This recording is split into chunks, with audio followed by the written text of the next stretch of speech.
Auzubillahiminash-shaytanir-rajim. Bismillahir-rahmanir-rahim. Assalamu alaikum students.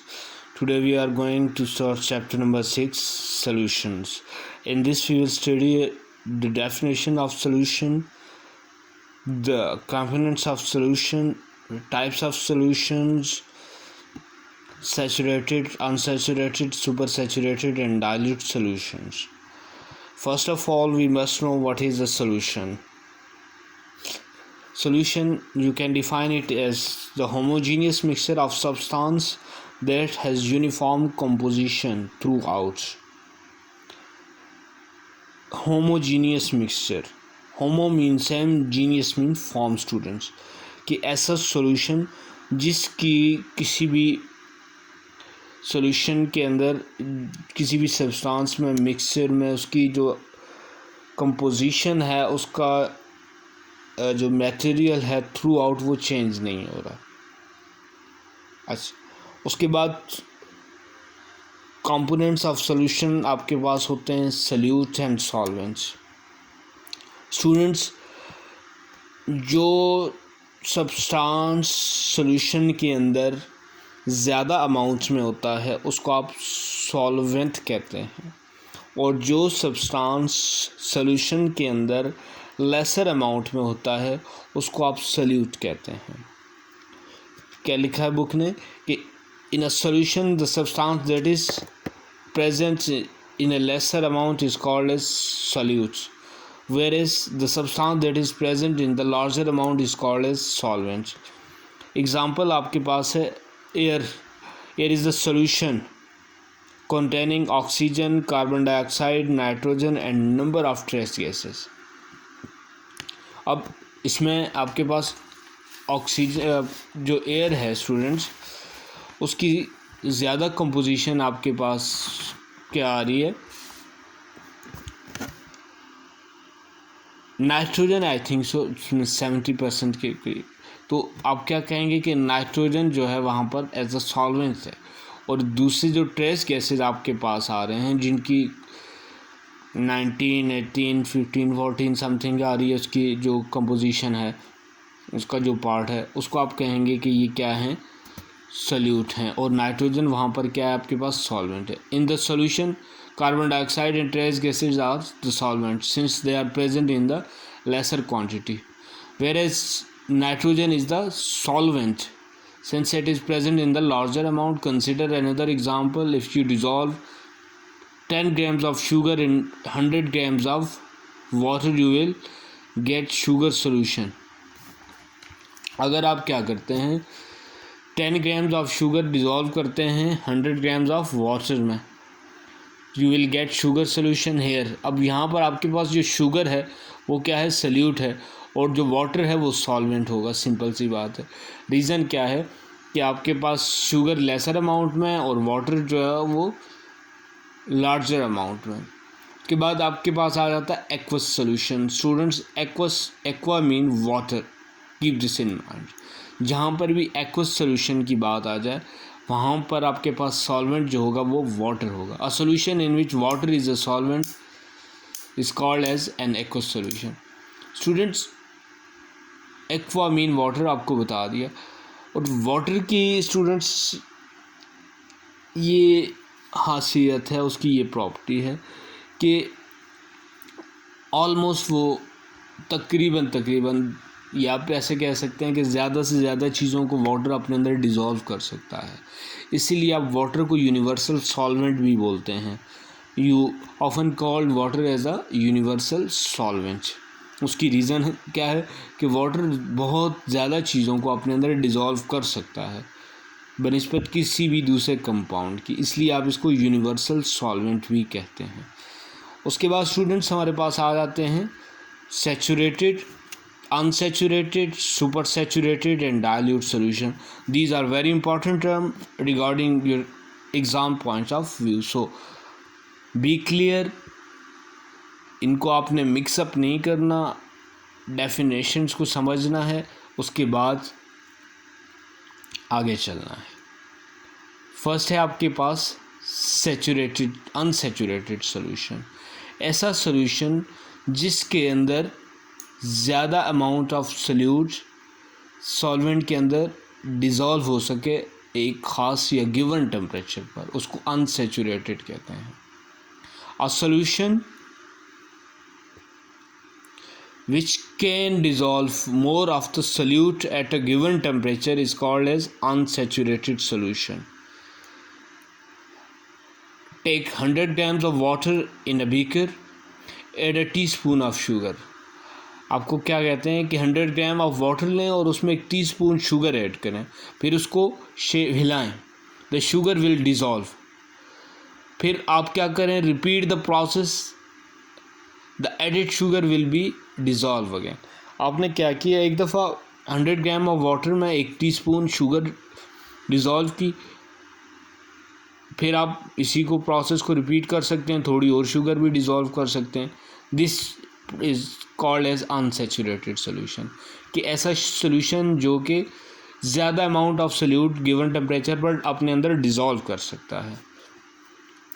Next आपके पास students आ जाता है सैचुरेटेड सोल्यूशन। अब ये थोड़ा सा उससे डिफरेंट आ गया कि ऐसा सोल्यूशन जो कि ज़्यादा amount of solute given temperature पर या पर्टिकुलर टेम्परेचर पर डिज़ोल्व नहीं कर सकता। क्या है कि go on adding sugar in the above solution till it start setting down at the.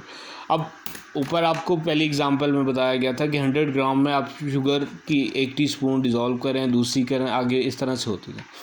लेकिन अगर आप ज़्यादा डिज़ोल्व करना शुरू करेंगे तो एक पॉइंट ऐसा आएगा कि जो आपकी शुगर है वो उसमें डिज़ोल्व होने के बजाय वहाँ पर क्या होती जाएगी, बॉटम पर सेटल डाउन होती जाएगी। इसको आप क्या कहेंगे, सैचुरेटेड सोल्यूशन।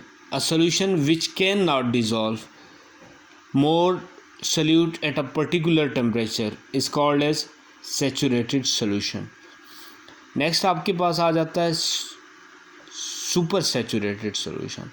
इसके लिए ना हीट द सोल्यूशन, उसी सोल्यूशन जिसमें आपकी शुगर जो थी वो बॉटम पर बैठ गई थी, बल्कि पहले डेफिनेशन देख लें। A solution that contain more of the solute than it contain in the saturated solution. अब सैचुरेटेड सोल्यूशन में आपको क्या बताया था कि वो ज़्यादा सोल्यूट को अपने अंदर डिज़ोल्व नहीं कर सकता एक ख़ास टेम्परेचर पर। आपने शुगर डिज़ोल्व की उसके अंदर ज़्यादा, तो वो क्या हो गई थी, उसमें डिज़ोल्व होने के बजाय नीचे उसके बॉटम पे सेटल डाउन हो गई थी।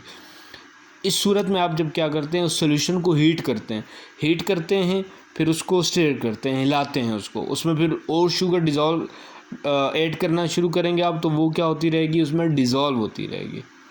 समझ आ गई बात कि सैचुरेटेड सोल्यूशन के अंदर जो आपके पास सल्यूट था वो इतना डिज़ोल्व नहीं हुआ था, लेकिन जो आपके पास सुपर सैचुरेटेड सोल्यूशन होगा उसमें सैचुरेटेड से ज़्यादा होगा। A solution that contain more of the solute than is contained in the saturated solution is called as super saturated solution. मैं रिपीट करता हूँ कि ऐसा सोल्यूशन जिसके अंदर सल्यूट जो है आपका सैचुरेटेड सोल्यूशन से ज़्यादा हो, उसको आप सुपर सैचुरेटेड सोल्यूशन कहेंगे। How to know whether a solution is saturated और unsaturated. Now how you will find that the solution जो आपके पास है वो क्या सैचुरेटेड या अनसैचुरेटेड है, ये आप कैसे इसको फाइंड आउट करेंगे। तो इसके लिए सिंपल तरीका है, a sodium thiosulphate a saturated solution is not stable in the presence of crystal of solute। जो आपके पास सुपर सैचुरेटेड सोल्यूशन है, अगर उसके अंदर सल्यूट के क्रिस्टल प्रेजेंट होंगे तो वो स्टेबल नहीं होगा। If you add a crystal of sodium thiosulphate to its saturated solution it will simply drop to the bottom without dissolving. तो वो क्या हो जाएगा, बॉटम के ऊपर चला जाएगा, डिज़ोल्व नहीं होगा। But if you add a crystal of sodium thiosulphate to super saturated solution of sodium thiosulphate a crystallization will start. अगर आप क्या करेंगे, सोडियम थायोसल्फेट को ऐड करेंगे तो वो वहाँ पर क्या क्रिस्टलाइजेशन स्टार्ट हो जाएगी। When crystallization has finished you will have a saturated solution in the presence of sodium thiosulfate crystal। This shows that crystallization form a super saturated solution of sodium thiosulphate. Next है students हमारे पास types of solution. Students हमारे पास जो है solutions की 3 types होती हैं। सॉल्यूशन ऑफ गैसेस आपके पास हो सकते हैं, सॉल्यूशन ऑफ लिक्विड हो सकते हैं और सॉल्यूशन ऑफ सॉलिड्स हो सकते हैं। सॉल्यूशन ऑफ जो आपके पास गैस है उसमें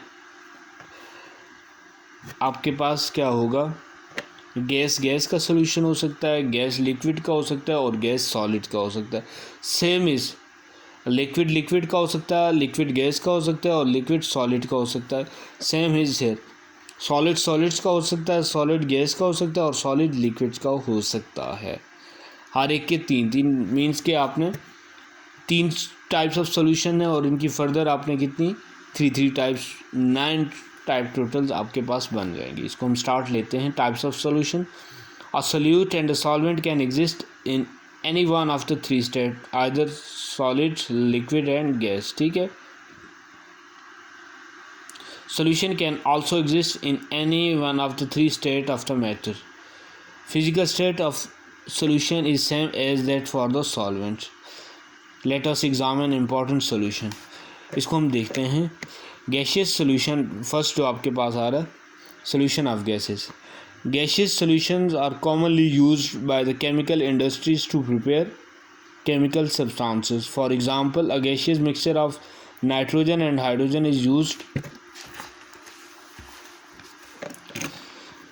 to prepare ammonia gas। NH3 बनाने के लिए यूज़ होता है। Ammonia is use to prepare fertilisers, खादें जो आपके पास हैं, और नाइट्रिक एसिड HNO3 बनाने के लिए यूज़ होती है।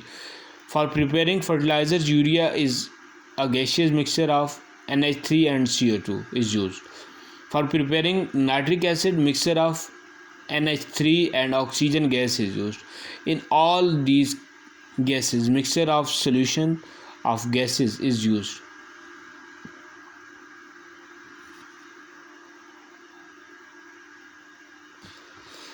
The gas which is present in greater proportion is solvent and which is in lesser is solute। क्या है स्टूडेंट्स, यहाँ पे हम आ जाते हैं। ये टेबल है हमारे पास, गैस सोल्यूशन ही सिर्फ आज हम करेंगे, इसको हम देख लेते हैं। अगर आपके पास सल्यूट और सॉल्वेंट तो यकीनन सब बच्चों को क्लियर होगा। अगर आपके पास सॉल्वेंट गैस है, सॉल्वेंट जो सॉल्यूशन में ज़्यादा अमाउंट में होता है, और सल्यूट भी गैस है, तो जो आपके पास रिजल्टिंग सॉल्यूशन बेटा इसका बनेगा वो भी गैस ही होगा। इसकी एग्जांपल आपके पास एयर है, एयर की कंपोजिशन है आपके पास नाइट्रोजन, ऑक्सीजन एट्सेट्रा है। ठीक है। तो इसमें दोनों जो आपके पास सल्यूट और सॉल्वेंट आ रहे हैं वो गैसेस आ रही हैं। तो एग्जांपल इसकी बेस्ट आपके पास एयर है। दूसरा, अगर आपके पास